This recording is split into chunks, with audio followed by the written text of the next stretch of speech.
ఈడే నా టైగర్ గాడు. వీడెంత బంగారం అంటే నా అని చెప్తున్నా కదా, 1,00,000 రూపాయలు పెట్టి ఒక కుక్కని కొనుక్కొచ్చుకున్నా కానీ అంత బంగారం కాదు నాకు. ఎందుకంటే చాలా మంచిది. నేను తెచ్చుకొని 2018లో తెచ్చిన. నేను 10th ఉన్నప్పుడు.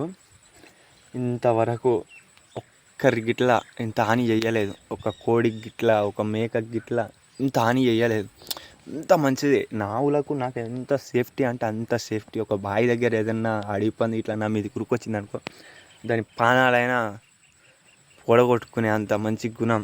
బంగారం అన్నట్టు. ఇక 1,00,000 రూపాయలు పెట్టిన ఇటువంటి కుక్క దొరకదు నాకు.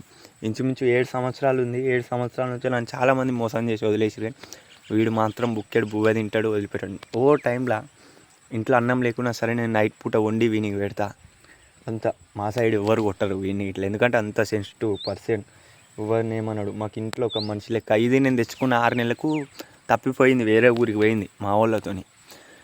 పోతే నేను ఏం చేసినా, ఇక 3 రోజులకు ఆ ఊరికి పోయినా. చాలా వరకు దేవులాని ఇంటి సైడు దొరకలే. పోతే ఇట్లా అయ్యి కింద మీద పడుకుంటే ఒక బండి ఇక్కడ యాక్సిడెంట్ అయ్యి, బండి అప్పుడు నాకు కొత్తగా నడుపుతున్నా 10th క్లాస్లో. దీన్ని ఎక్కించుకొని ఇంటికి తీసుకొచ్చి మంచిగా చేసుకున్నా. ఇప్పటికీ నా గురించి పానం ఇచ్చేటోడు ఎవడు అంటే వీడు, ఇంకో ఆడు తెల్లోడు ఉంటాడు, చిమ్టో. ఆ చిమ్టు ఆడు. వీళ్ళని కాదు, నాకు చాలా వరకు కుక్కలు బాగున్నాయి ఇంటికాడ. ఇంకా అంత సెన్సిటివ్ పర్సన్స్ వీళ్ళు, మంచోళ్ళు.